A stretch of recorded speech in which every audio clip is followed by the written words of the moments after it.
we've been playing it for our kids for the last couple of years. Hello, hello, welcome everybody. Hope everyone is feeling relaxed and ready to move into a conversation with Kanyon today. So we're just gonna hang tight for the next couple of minutes. What I'll do too is, Melissa, can you tell me how to do the captioning real quick? You need to hover your mouse around the toolbar below for Google Slides, and you should see the two C's for closed I don't caption. see that. Do I have to present? Oh, good. You're live on Anti-Racist San Jose right now. Yay. Do you have to present? You see, so you scrolled down. I noticed that I saw your control bar for a minute. So go ahead and scroll. Yeah, I see it. Click on that. Yeah, I think you should. Click on yellow. There you go. Perfect. All right, so we're gonna go ahead and just play some music just to get us started, some alphabet rockers, and then we'll move into our conversation today, discussing local Indigenous protocol and building solidarity with Ohlone people. Awesome, awesome.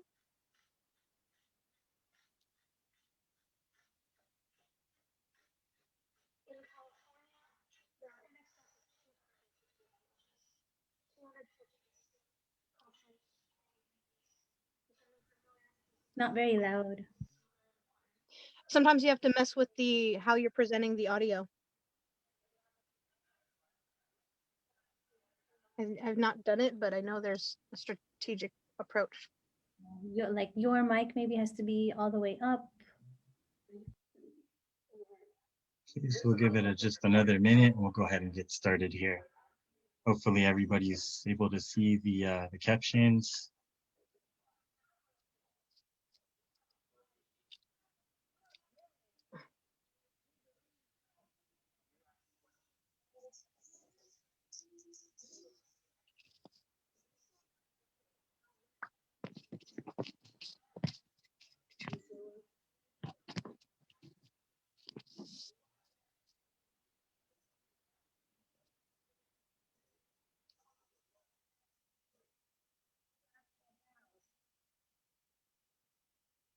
All right, everybody, so let's go ahead and get started here.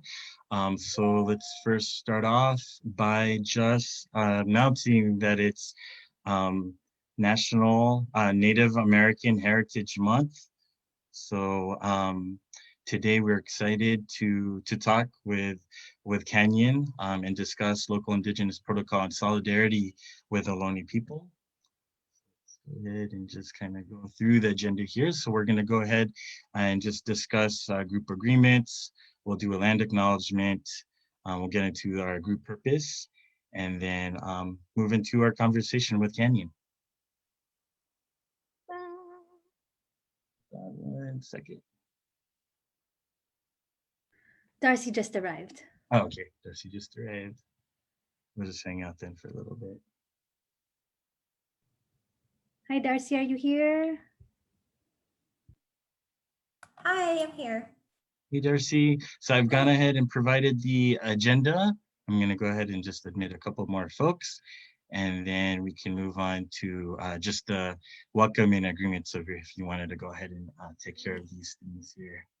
Great. Thank you so much, Dennis and Melissa, for hosting this again. My name is Darcy. I'm also one of the 10 moderators from Anti-Racist San Jose. And I'd like to welcome you all to this exciting discussion, very important discussion that we're going to have today. Just a reminder to please enter your name into the chat. So you should enter your name, enter your preferred pronouns, and also enter the Indigenous land that you're residing on. And if you have trouble finding that, you can go to native-land.ca and you can learn that.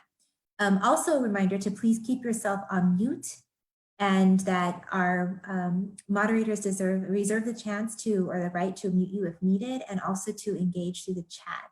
So we really encourage you to ask questions or begin dialogue within the chat, and to practice being in this safe space and in this brave space. This is a little bit of this is a land acknowledgement. So we start all of our anti-racist dialogues with this, anti-racist San Jose dialogues with this land acknowledgement. It's really important to recognize that we are all visitors on this land. So our anti-racist journey in San Jose begins with the acknowledgement that we as settlers are displanted people and we reside on the unceded sacred land of the Tamien people. We are aware that the US began with the conquest and genocide of Indigenous people and grew its wealth from enslaved African forced labor. We offer land acknowledgement to the ancestors and descendants of this land, who are now members of the reorganized tribes and groups such as the Mutsun-Ohlone Confederated Villages of Lisan, this next one, Himmerin, Ohlone, Bay Miwok, Plains Miwok, Ama Mutsun Tribal Band, and the Indian Kanyon Nation. They inhabited and stewarded the unceded lands of the San Francisco Bay Area for thousands of years. And we have so much to learn from the Indigenous people, including deep cultural and spiritual respect that they demonstrated for our natural world. May we learn to walk in a humble and honorable way by acknowledging Indigenous knowledge systems that lead to more sustainable and relational futures. And of course, we believe that if we acknowledge these systems, that could also lead us to an anti-racist San Jose and an anti-racist Silicon Valley. The people of the land. Ohlone, as a term from the diverse people of the region encompassing the Bay Area and Monterey Bay, is a misnomer. Origin points to the village of San Mateo Coast. This is just some more history about the lands that we're on now. The region encompassed 50 villages and 8 native languages. Surviving centuries of persecution and genocide, many concealed identities and isolated themselves and continued to live in the Bay Area and Monterey Bay. Knowledge of cultural and spiritual traditions were forced into secrecy. The people of this land continue to form a diverse and vibrant constellation of tribes and families. People today carry forward and revitalize cultural practices and uphold responsibilities to protect and care for their ancestral lands. Ohlone people continue to be denied the right to exist as Indigenous people, given benefits under the US law. So it's really important to recognize that our Native community, particularly Ohlone, are still here, right? They still reside here in this land. They are still here on their ancestral land. So often when we hear, yeah, like Victoria, when we hear about this, we often hear it in history books or in as if this were past tense. But I think it's important, we think it's important as Anti-Racist San Jose to acknowledge that we are still on this land and Native peoples also are still here. So decolonizing anti-racist culture and the European diaspora. Support Indigenous sovereignty and restorative justice. And Dennis, did you want me just to read through all of these or do you want me to, I'm just gonna read through all of them, is that okay? Yeah, that's more than perfect. fine. Okay. Yeah, and just a really quick description of this. This was a vision that was co-created by Larwin and also Kanyon, and moving us beyond white supremacy and into a future that's all about decolonization. Mm-hmm. And again, just kind of grounding and centering this in the work of being anti-racist, right? And recognizing that it's not enough just to declare yourself anti-racist, or it's not enough just to believe you're not racist. You have to actively do the work. And part of that is acknowledging these facts, right? Part of that is truth telling. And these 11 points here is a part of that truth telling. So support Indigenous sovereignty and restorative justice for Black, Brown, and Indigenous people. Examine whiteness as a myth that needs to be dismantled and decomposed. Moving away from the stream of capitalism. We are accomplices in ending racialized pressure of the police state. Embracing uncolonial ways of knowing. Letting our choices be driven by a desire to create and support a healthy life cycle. Choosing to recall and speak true histories. Using privilege to stay aware of what is ongoing in marginalized communities, being co-creators of visions coming out of these communities, holding ourselves and white people accountable. and there's no say that again, holding ourselves and white people accountable. That's, I think, holding ourselves, and particularly those who have gained from this colonialization, who have gained from racism, is important. We all have a right and responsibility to connect with the earth, recognizing my own personal responsibility. And that's a key point of Anti-Racist San Jose, as well as being a self-led space for understanding knowledge, is recognizing our own personal responsibilities to dismantling the systems that continue to oppress people of color, Black people, Indigenous people, Native people. Our group purpose. So group purpose, Anti-Racist San Jose works to put an end to systemic and institutional racism through self-led learning, healing, and community activation. And our group values. So our group values, number one is longevity. Actually, these aren't in any particular order, I don't think, but number one is longevity. This is hard, be a long distance runner. So being anti-racist is a lifelong commitment to learning how to unlearn the things that that we have been taught. It's impossible to live within this society and not to have internalized some racist ideas. So this is a long distance trek. Intention, identify what brings you into this space, solidarity versus sympathy. So often in our group, we see that come up, right? Sympathy, not really recognizing your own personal responsibility to it. This is us all showing up together and not othering in this space. Break open, be vulnerable. This is life-changing work. This should feel very uncomfortable if you're doing it right. This tension is healthy and it's what brings progress. So it's important that we allow ourselves to be vulnerable and to break open in these spaces. Empathy. This is the spirit of the practice of spirit of Ubuntu in Lakek and Kapwa. It's not sympathy, right? Empathy is much different than sympathy. And we recognize that at Anti-Racist San Jose. Restorative, practice being in correct relationship with others, be wary of righteousness, ground in humility and love. None of us are the experts on this. We all have something to learn. We're all growing, we're all evolving, we're all learning from each other. This is a space where we're learning in public, right? We're learning in community. And we have to address it with that type of humbleness that allows us to forgive others and forgive ourselves. Allow for breath, practice self-care, understand your boundaries, center, meditate, do it with your own community. Transform, move from racist to not wanting to be racist, to knowing when you are being racist, to doing anti-racist work, to moving yourselves toward abolition. This is just acknowledging that, again, this is a process, right? You don't go from holding and internalizing racist ideologies, a racist thought, to having racist actions, to all of a sudden being not racist or anti-racist because you just declare it so. There's stages of it, and we move back and forth between these stages, right? You could be practicing something one day that's anti-racist, and the next day you have a completely racist ideology or a thought. So this is transformative work. And envisioning a different future for all of us. We all have to have that hope. We all have to be courageous thinkers. And in this conversation today, that's part of envisioning what it can be by understanding what was before. And so the commitment to understanding the history of this valley, the commitment of honoring those who have paved the way, those who continue to be here, allows us to envision what can be in the future. And at Anti-Racist San Jose, we envision a more just, a more equitable, a more anti-racist place. And that really does depend on us understanding how we got to this point.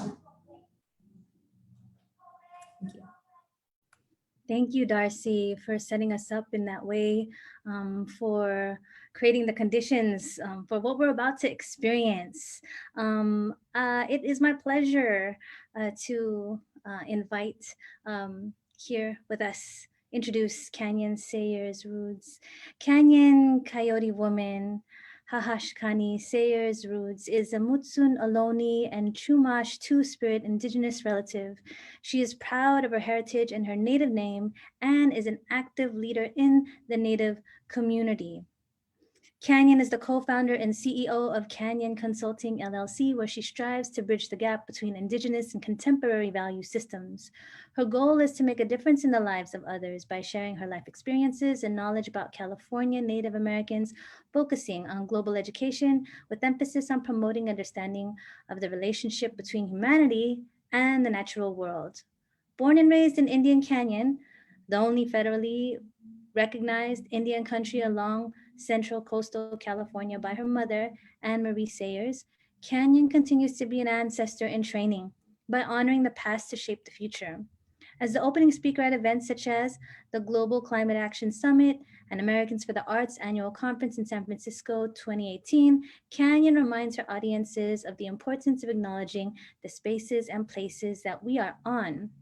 Kanyon thrives as an artist, poet, author, activist, student, and teacher. Her art has been featured at the DeYoung Museum, the Somarts Gallery, Gathering Tribes, Snag Magazine, and numerous powwows and Indigenous gatherings. She's a recent graduate of the Art Institute of California, Sunnyvale, obtaining her associate and Bachelor of Science degrees in web design and interactive media.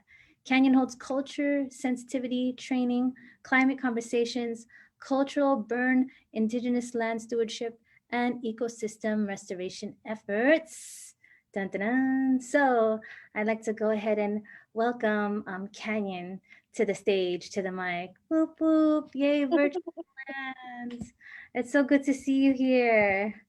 Thank you. So Kanyon and I are gonna have a conversation that's gonna be very free flow, very organic.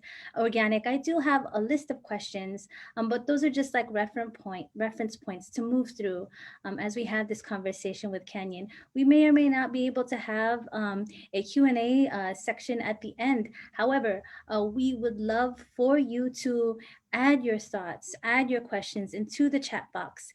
Dennis, seen here in front of the city of San Jose in the sky, he will be monitoring the chat box and kind of filtering questions through. He might use a method called stacks in case there are a number of questions coming through the pipeline so that we can be sure to get through all of them. So Kanyon, you hooked us up with a really breathful bio that allowed us to see all the different ways you are bringing, I'm gonna call it power, magic, to this current day, to where we are in the world.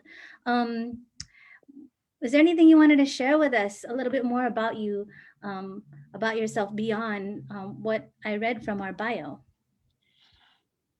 Mishmin Tuhis, good day. Conrakat Canyon, Coyote Woman. Well, I mentioned in the chat that I was in Awaswas-Ohlone Territory, and now I'm in Tamien-Ohlone Territory. I was just on a archaeological site. Well, I was just on a monitoring job, of which, per NAGPRA, Native American Graves and Repatriation Act, and CEQA, California Environmental Qualities Act regulation, there is rules around having Indigenous peoples considered when it comes to impacting cultural resources. The same way when project managers have to talk to a biologist to talk about the environmental impact report, both biological and cultural resources need to be assessed.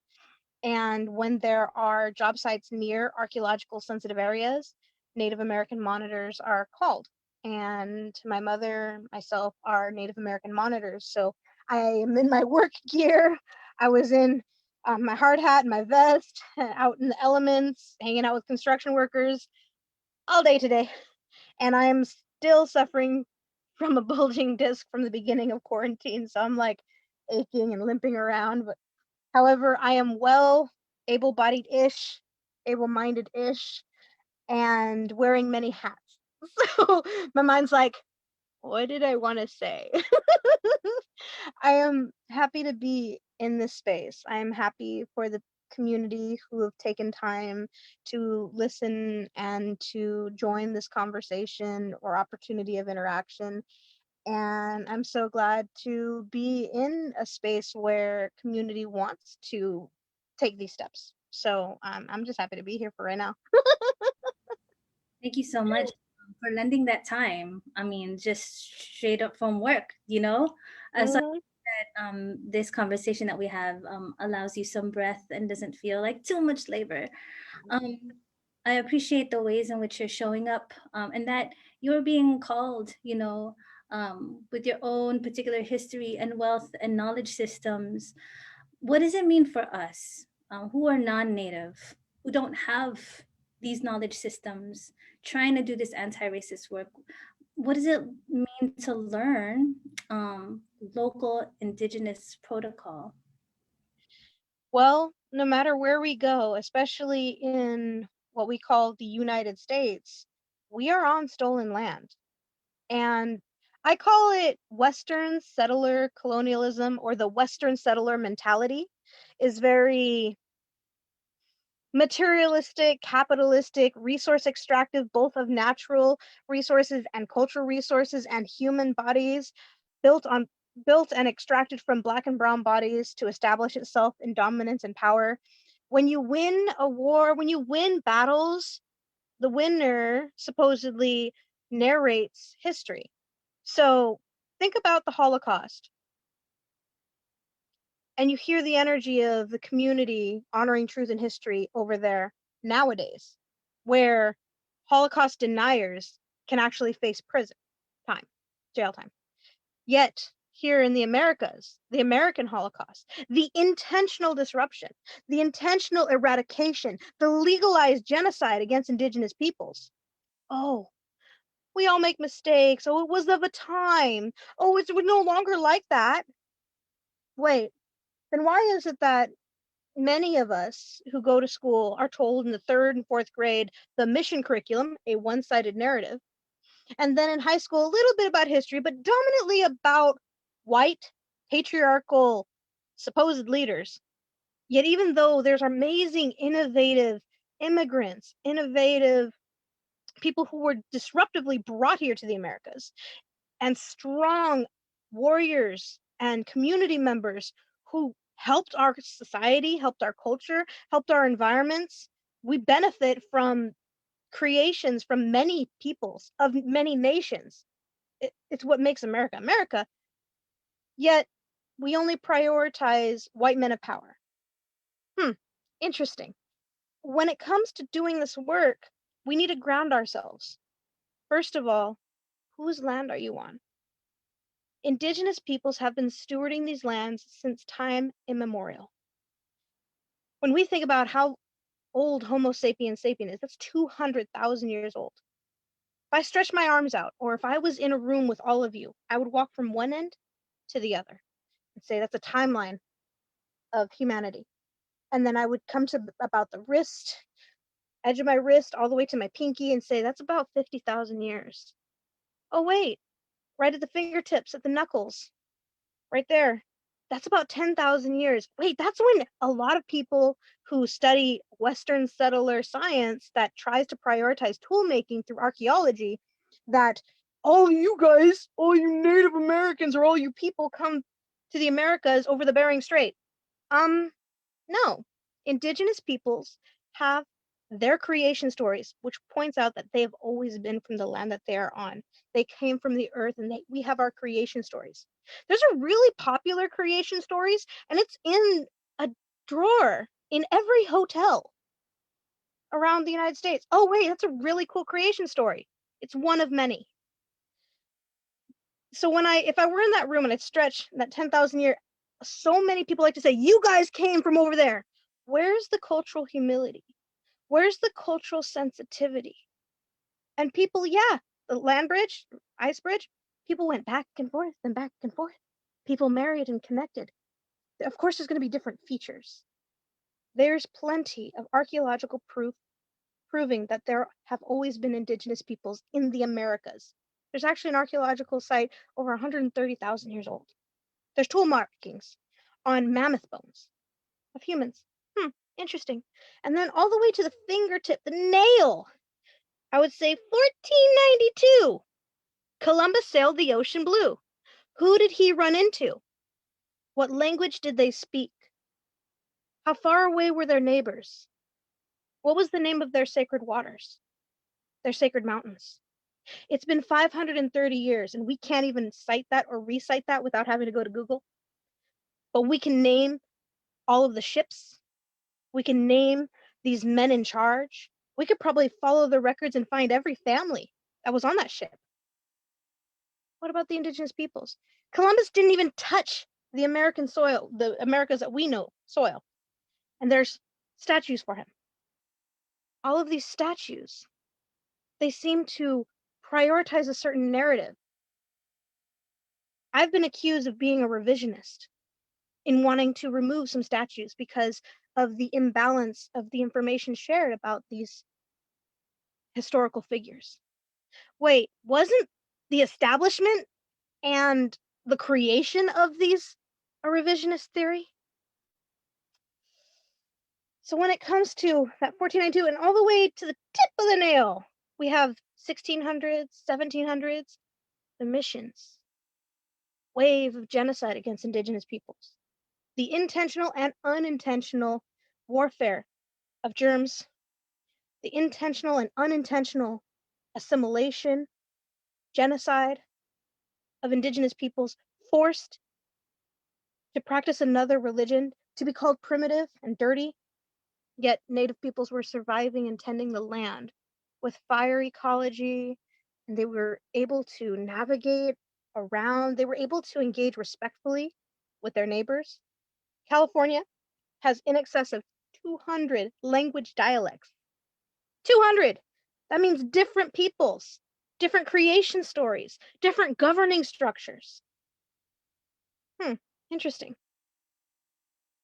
And then the Mexican occupation, where I have my fellow relatives who identify as Chicano. They say, "We're in Mexico!" And I'm like, "What language are you speaking?" Spanish. Spanish comes from where? There's indigenous languages south of this border that we can be proud of. Colorism is a huge thing. And then the United States validated genocide against indigenous peoples, the legal eradication of indigenous peoples, $5 a head, 50 cents a scalp during the 1850s, probably 1852, 1853. Reimbursements to kill indigenous peoples. Legal. And the greed was so strong, the decision making was so primitive that the people who were just so focused on getting gold didn't consider that the mercury and the chemical output of blowing up mountains and destroying ecological systems would play a part in their own children not even being able to benefit from the water. So why are indigenous peoples called primitive? Why are we called savage? Why are we called dirty? Why in every history book are indigenous peoples called hunter-gatherer when we were the first ecologists, the first environmentalists, the first scientists, the first geologists, the first doctors? Tell me why the word shaman is widespread everywhere, but that's only one nation's word, and it's over by Tibet. It's over by Siberia. It's near the Ivank territory, by the Sakha people. That's their word. Why can't we call our people doctors, healers, suckers, to validate our own words? The Bay Area is a space where many people gravitate. It's kind of ironic that a lot of these shamanic circles got really popular in the 70s. Wait a second. In 1978, it was the first time that the Native American had the right to practice religion freely. In 1978, the Indian Freedom of Religion Act. That's 10 years older than me. So anyone who's part of this circle right here, right now, some of y'all are older than me, more than 10 years older than me. You were born before the Native American had the right to practice religion freely, legally. Oh, if you just follow the law, if you just don't break the law. It's illegal to be Native. Layer after layer, rules and regulation, systemic structures established. Even civility politics is a tactic to silence indigenous peoples. The concept of pure blood, the concept of how much blood quantum are you? How native are you? wait a second. My family and many indigenous peoples, we discouraged people to marry of our own clan. We don't want to marry cousins. This whole blue blood idea. So you marry outside of your clan to strengthen your bloodline. But wait, if you marry outside, that means you're less than. And if there's less percentage and less percentage, that means you don't exist. And if you don't exist, there aren't any agreements or contracts or treaties. Wait, there's 18 unratified treaties in California. Interesting. Federal recognition by the United States government. Why do sovereign nations, sovereign peoples have to work their tails off to prove who they are to a foreign governing structure that is on stolen land to validate who we are? Oh, because the economic disparities. Oh, because they took all the prime real estate and said, here, you can have what's left. It's frustrating. My mother was in a mini documentary called In the Land of My Ancestors. And I recognize my privilege. I recognize how lucky I am to have been raised on the land of my ancestors. I'm a very lucky California Native person able to say that. And that being said, I was raised in a both tribal or traditional and intertribal community where culture sharing was a norm, where respecting indigenous protocol was common sense and the foundation of many decisions. And what does that mean? Well, my mother is the caretaker of Indian Canyon. My family has always been there. We can carbon date a village site over 4,200 years at the mouth of part of the valley.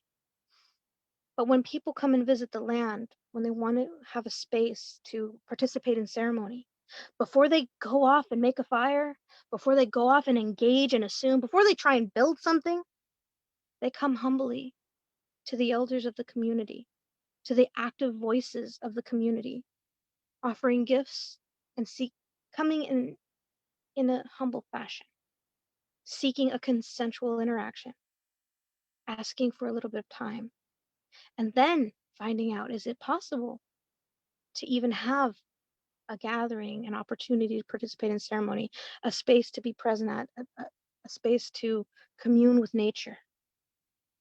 And then that consensual relationship grows. We've lost that here. So many people are so focused on what they believe they're entitled to. Ooh, I see this plot of land. I could see the potential. Ooh, I see all these resources. Oh, look at this. We can turn this into something. We can turn it into something profitable. Ooh, we can dam up this water. We need more water for our people. We're entitled to it. Do you know the history of the land that you're on? More than 50 years? More than 100 years? More than 250 when the Portola Trail came along? What about 500 years? Do you know the history, the ecological history, the geographical history about these spaces and places that we currently occupy, where we have settled upon, where we benefit day in and day out? Do we consider the institutions that profit and how they treat the original caretakers, the original stewards? As Indigenous peoples, peoples who are reconnecting to the land, we are your hosts. And you are guests. And it's important to consider, what does it mean to be a good guest? Would you walk into your best friend's house with muddy boots and just kick it and let it fly off onto the wall and get mud on the pictures? Would you defecate and then wipe your butt on their couch? Would you drive your car through their doorway? These are things that are happening day in and day out. Indigenous peoples are still healing and are still suffering and are constantly teaching about historical trauma, intergenerational trauma. And the fragility is so real that on the other side of the conversation, some people are like, well, if you just don't say it this way, or if you said it better that way, or do you identify as an Indigenous person? Do you identify as a Native person? What do you all like to be called? Where's the humility when we speak from as simple as, may I ask how you identify? Or like how we consider respecting people's gender pronouns. How are we talking about them and hearing about them when they're not in the room? Do you respect them enough to correct your friends about their pronoun? So who's talking about Indigenous peoples, and is there correct information being shared? That takes a lot of work. But the biggest thing of all of us call Earth home. We can say Mother Earth, Gaia, we can say all of these things. All of us have Indigenous lineages from the land of our ancestors. Some of us may be mixed, torn far away from our homelands. I honestly believe when non-Indigenous peoples gravitate to Native American and Indigenous ceremonies, it's their own ancestors calling them home. However, I recognize that some people who have that colonial mindset have been brought up in an environment that is divorced from its sense of accountability, any sense of humility. It's capitalistic, materialistic, engaged in a disposable society. So when people participate in ceremony, they go, "Oh, this is wonderful. This is awesome. I want more people to learn from this and benefit from this. Maybe I can I can't perfectly copy it, but I could take these cherry pick without being in right relation to some of the ceremonies and spirituality of it." And then they try and commodify it because they have to survive. So they can survive and help people, right? But that's when you get perverse creations, new age entitled energies of self-grandizing opportunities, and it's unhealthy.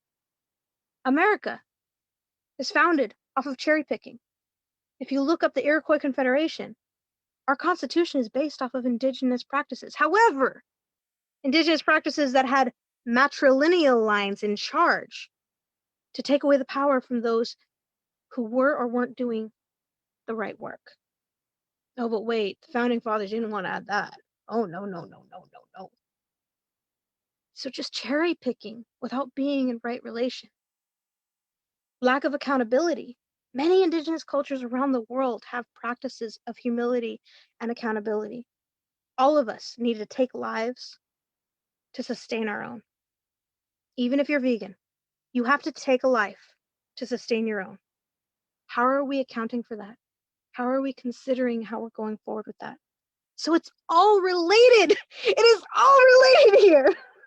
So yeah, I kind of went off on a little tangent there on one question, but I find it important to talk about it. Dang, you took me to church and you got me like 3 degrees through that. That was amazing.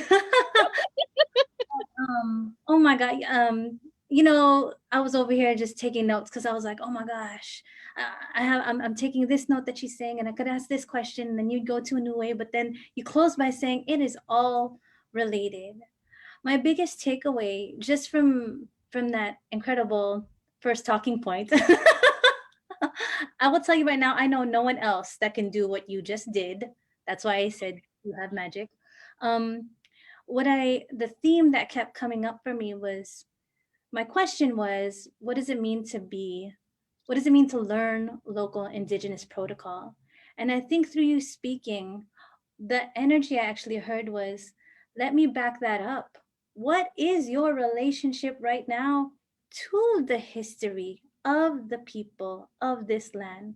What is your relationship to the land? What is your relationship to yourself and how you walk through the world?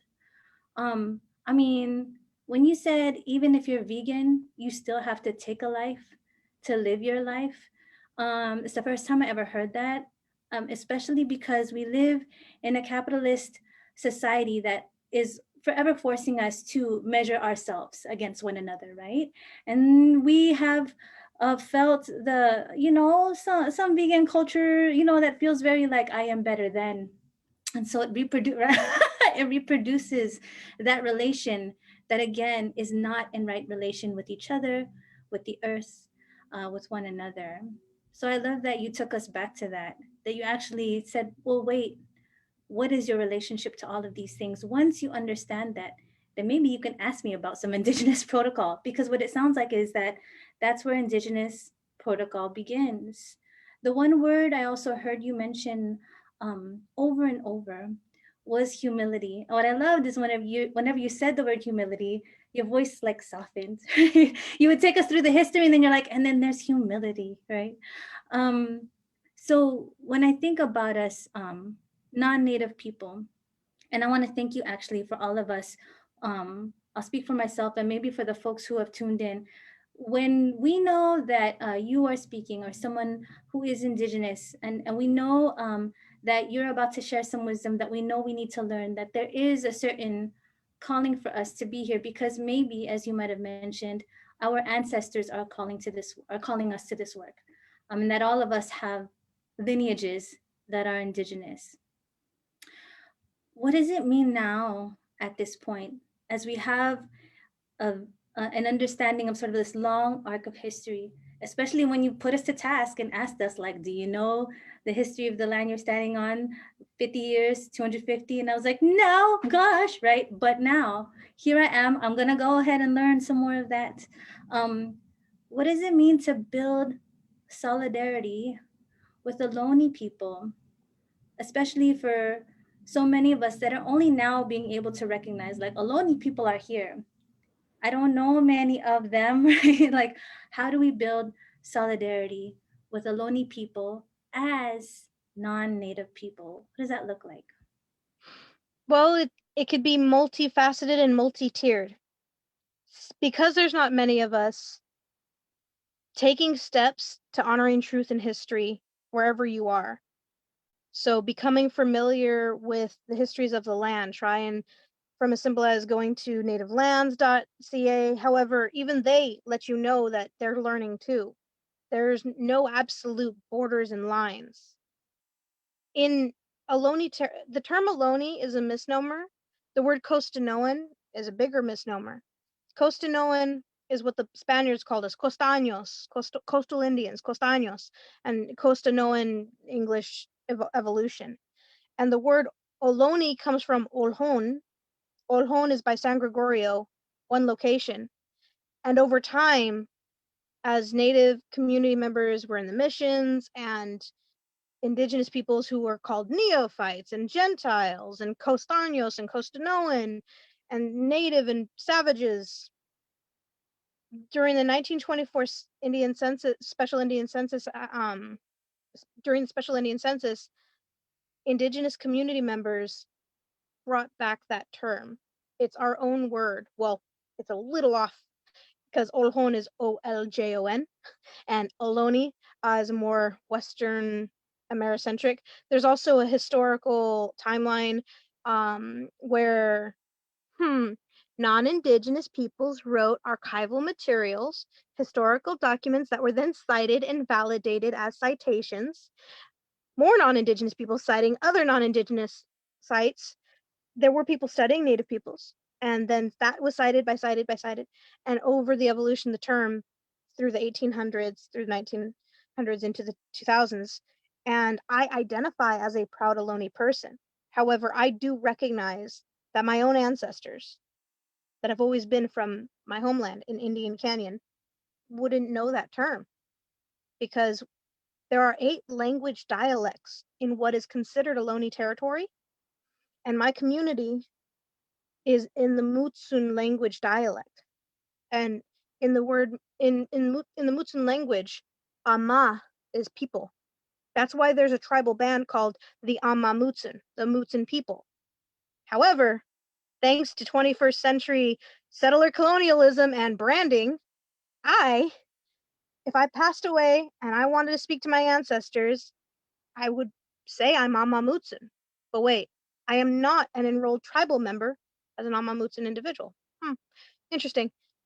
But there are 8 language dialects. And then there are many groups that are very active in their community.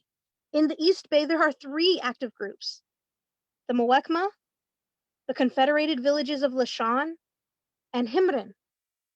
In San Francisco, in the Ramaytush-speaking territory, there's the Association of Ramaytush Ohlone Peoples. There are 2 descendants that are quite active in the Bay Area, and even in the south town towards Santa Barbara, because one of those individuals has both Chumash and Ramaytush roots. And the other one is Rumsian, Salinian, and Ramaytush. and Rumsian is down by Monterey Bay. That being said, steps, honest, baby steps. Honor truth and history. Try and learn about the Native peoples of the land. Reach out and learn about Native-led efforts. Consider, what does it mean to benefit off of the land? Are we caring about our decisions? Our actions and our words have an impact. And some of us are in the position of making decisions. Are you considering the next 7 generations? Because we can make decisions that help myself. We can make decisions that can help us as community, that can help our environment, maybe. That can help maybe a couple generations, like our grandkids, because we possibly want to have a legacy. But are our decisions caring about 7 generations in the future? Are we considering, what does it mean to be a good ancestor in training? What does it mean to have that kind of legacy that recognizes the rights of nature? So there is not one way. It's supporting Indigenous-led movements. It's learning about the history of the land that you're on. It's caring about how the land that you're on is being tended for and taken care of. Thinking about the ecological system. Thinking about our watersheds. Many of us get so focused on this global idea, or this, United States, or this West Coast idea. Focus on your bioregion. Focus in your little ecological system, because we can try and make decisions for globes, but if you don't even care about your own watershed, yeah. So slow steps. I have a book list. I have a book recommendation list that's always growing, and I'm trying to find a way to offer commentary on it, because there are some California natives who recommend the book The Ohlone Way. I offer you this disclaimer. The Ohlone Way was published in 1978. Wait, wasn't that the year that the Native Americans had the right to practice religion freely? Wasn't that the year that not many people knew that California Native peoples existed? So there was a community member who wrote the book. And my mother recalls speaking to another community member of the Bay Area. And the other community member said, I think he's cooking in the wrong kitchen. And my mom gave a comment back of a notion of, at least there's somebody in the kitchen, or we need a cook in there to voice, because that book was written with the perspective of respecting and recognizing the Indigenous peoples. The issue was that person didn't really talk to a lot of California natives, because a lot of California natives were not thought to exist because it was illegal to be them. Many California natives kept the sacred secret, kept it safe. Greg Castro says that his father said, be proud of who you are. And using traditional words, you are this, but don't tell anybody. Charlene Sewell used that phrase, keeping the sacred secret. Other elders have used that. And so it's keeping it secret for many reasons, both for historical trauma, intergenerational trauma, protection, safety, judgment, or fear, or respect. Many of these are true. And so doesn't mean we didn't exist. And I get so frustrated when I love, and I get mad at when I see that people are like, oh yeah, we're doing Native American Heritage Month. Can you come and do a song and dance routine? You have a beautiful voice, and can you come in your traditional garb and tell the kids stories? And I'm sitting here I love to engage the community and the kids. I love to teach truth and history. However, if you're just wanting me to offer a piece, nah, I gotta come to a classroom and talk to 3rd graders about genocide, and I make it fun. Because I use empathy, and I make animal sounds, and I entertain. I'm an edutainer at times. But with that, honoring truth and history is considering the layers of why things are the way they are, and how could we be more or reasonably culturally sensitive. And many of us, people of color, people who are taking steps to decolonize even in their own European ancestry. I used to say, white people this and white people that. And I would then say the disclaimer, I am not talking about pigmentation of skin. I'm talking mentality. Because white people is not a culture.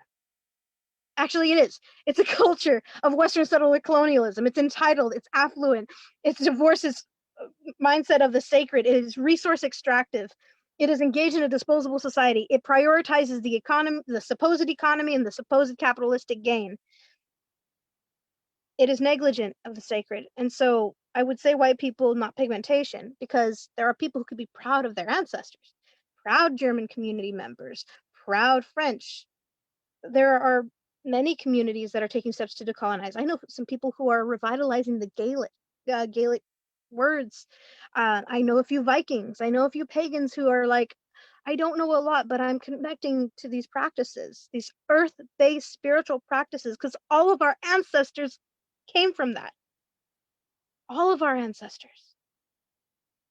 And it's at what step that we want to continue our effort of reconnection to it.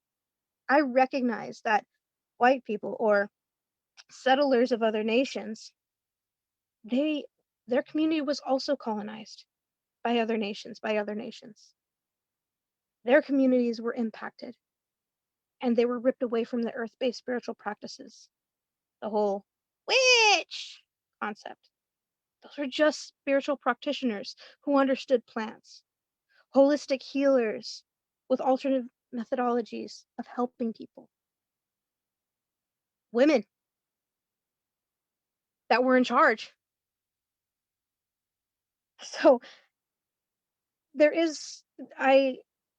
every nation is different. Every community is different. Native peoples do not have to talk to or listen to you. They don't have to open their arms and invite you in. They don't have to like you. They have the right to not engage. However, many California natives that I know are willing to have conversations and willing to share educational resources. So not coming to an interaction expecting anything, but taking our steps to decolonize. In what ways are we learning about our bioregion? In what ways are we learning about the history of the land we're on? And are we supporting Indigenous-led systems? Are we considering giving land back to the original stewards? Because when Native people reconnect to land, I'm blessed, I'm privileged. I was raised, my umbilical cord is buried in Indian Canyon. My mother's umbilical cord is buried in Indian Canyon. I am quite rooted. I cannot come to the conversation from a place of disconnect. I'm a wanderer and I am visiting other places that are not my own homeland. And I attempt to walk humbly. I attempt to learn. I'm getting better each day. I stumble. I can't name all the native lands. Nobody gave me the ultimate download. I have to work too. Like, just because I'm native doesn't mean I was given all these beautiful gifts. I had to develop them and hone these skills and get better at speaking and learn how civility politics is a tactic to silence passionate voices. Interesting. And so I'm learning too. And I recognize I'm really lucky to be very grounded and rooted on the land of my ancestors. And my heart hurts when I see people who are disconnected, who might be confused about where they fit. It's like we all fit together. We're in community together. How are we in community together? And how are we caring about each other? We don't have to love and hug everybody. We can hold people accountable. We could be assertive. We could be demonstrative. I discourage performative when it comes to integral acts. I don't like performative acts, like a lot of these trends that are happening with the internet. The internet's new to us. We need to remember that. We need to remember our connection. We need to make decisions. We shouldn't be here when we make deep decisions. We need to be here. We need to be in our heart and get out of our head. And that takes a lot of work, a lot of introspective work, a lot of grounding. So there is no to-do list. There is no check item list. There is no easy commodified 10 steps to do this. There are Indigenous communities who happen to be creating some of those because they recognize some people might need them. So yes, there are lists that Native peoples have made. And if the Native peoples of the land have made those lists, I'd recommend listening to them. And you can learn from guidance from other areas. Hashtag land back. Just look, hashtag land back. Look at land back. Or look at land acknowledgments all over the internet. And it's beautiful, like every class. I love these youngsters who are like, we're on stolen land. And a lot of people are like, we don't need to tell the kids that. That's a little adult. It's like, when is the best time to talk about it? I remember seeing something on Facebook, and someone said, when is the best time to talk about racism to young kids? And all the people of color, well, one amazing member of the community said, must be nice. Really lucky to consider when is the best time to think about that, because we're impacted by it. We're impacted day in and day out. So yeah, I hope that makes sense. Makes sense. I'll be truthful. Like I'm really looking at this side Google Doc, and it has like 15 questions, and you answer all of them in like one fell swoop. So I'm gonna go to the one that I feel like what happens in anti-racist work, or what happens with those of us who are here to learn with as much as humility as possible, is that we actually, there's a sense of like, you are here sharing with us, so there still remains a sort of us versus you, us versus them feeling, right? And when we think about people being called to the work of understanding decolonization, understanding their relationship to the land, I'm going to ask you a question that sounds like it's coming from the head. And this is my last question because we're at 5:54. Who has the right? Who has the right to indigenize or re-indigenize? Ooh. Well, the same way that I said the indigenous peoples, the original stewards, are the hosts. And who are the guests?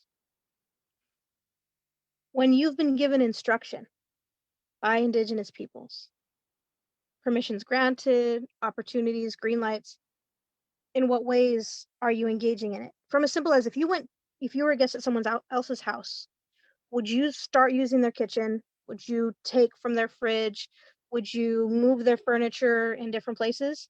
Or wait to find out what your host may request of you, or if you're just there to visit, without assuming, without walking around saying, I'm going to be a good ally or a good friend or a good person. Ground yourself and just listen. And this is not just to Native peoples. Have you listened to the land that you're on? Have you taken this chance and just calmed yourself and listened to all the seasons and watched that environment? It's so very important. And so it's everybody and it's nobody. Because I also recognize my fellow relatives, indigenous peoples. Some of my relatives are still healing from historical trauma, and some are infected with that Western settler mindset. There are natives who capitalize off of things in a not so healthy fashion. And we're human. So it's, how are we grounding ourselves in our environment and in our spaces and aligning our values with the indigenous peoples and histories of the land? How are we in community together, and how are these decisions going forward? And that means sometimes there's restorative justice happening. There's women's circles, men's circles, our circles and gathering spaces for our two-spirit community, contemporary term, two-spirit community members who did not identify as hetero, cis identified beings. So when I say re-indigenization, it's the modality and the mindset, because there's no way we can go back. We can't go back. The world is too impacted. We're not going to go back to the before time, before contact. The land has been devastated. I would love to eat my ancestors' indigenous diet, but some of those animals and beings are not even present anymore. However, our practices, our procedures, our protocols to re-indigenize the way we go about something, from as simple as the way my mom said, do it the right way or do it in a good way. What did she mean? Well, if I'm going to take a life to sustain my own, how am I humbling myself? How am I being accountable, humble, and reciprocal in my decision and my walk? I offer a pinch of tobacco or sometimes my hair or a song to the plants, letting it know that it will be used either for me to ingest or for medicine or for me to teach other people, I recognize I'm impacting that life. Sometimes I'm just only taking leaves. However, I still recognize that I'm not going to take the first sprouts. I'm not going to take the last. Other animals and pollinators need that. Ethical and sustainable harvesting methods is doing things in the right way. And then how am I doing that in that environment? That's re-indigenizing my walk of life, and to consider like that impact. Or like when you think about indigenous peoples where those lionfish are impacting their coral reefs. The indigenous peoples are taking them out. Those are invasive animals, but we're not dredging the reef to get rid of an invasive species. No, indigenous cultures are engaging with indigenous practices to eliminate an invader to help the native species. That's a practice of re-indigenization. It's not exactly the old ways, it's the practices and the practicality of the approach. And so, who? Everybody and nobody. It's how grounded you are. So I'm not gonna give any easy answers because, like, it's the work that we're doing. The same way when people self-proclaim allyship, the community claims you. Other people will identify you as an ally. If you self-proclaim an ally, or you are a self-proclaiming shaman or a medicine person, why do you have to self-promote yourself like that? That sounds like an ego thing. Most people who are doing good work, yes, it's good to get acknowledged. Yes, it's good to be respected in community and feel valued. But we don't need to advertise so strongly that, look at me, I'm giving food to a homeless person. I'm so great. I'm so wonderful. Ha ha ha ha. So, yeah. I started Kanyon Consulting LLC so I can fit into the realm of the working world. And people say, what is your consultation fee? And what is your package fee for this and that and this and the other? I'm like, I'm combating capitalism. We're going to have a debrief and a discovery session, discovery phase, to talk about that. So Kanyon Consulting is my business. My Twitter handle is Kanyon Consulting. My Instagram handle is Kanyon LLC. Instagram is Kanyon LLC. Instagram is Kanyon Consulting. There's somebody else with Kanyon LLC who's a photographer on Instagram. Grr. There's other canyons out there in the world. My mom said if I was born a girl, it's Canyon with a K, born a boy, Canyon with a C. And I was a youngster walking around Indian Canyon. I'm like, this is my canyon. It's not called Indian Anne Marie. It's not called Indian Richard, after my parents. It's called Indian Canyon. That's where the indigenous peoples hid and fled and sought hidden. And that's my home. But I'm a kid. I'm just a big kid. Oh my gosh, thank you for sharing your energy with us and the way that you just kind of brought us to where we can find you right at the 6 o'clock minute mark. That's amazing. This has been a blessing to sit with you and think about these things in deeper ways, in languages and in words that we don't know how to find, how to name, how to articulate. I appreciate that so much. I'm wondering if it's okay, Dennis, should I call you in? Would you like to close this up? Did you want to address anything in the chat box? Where are you, Dennis? I am right here. Oh my gosh, I feel like I'm still marinating and processing.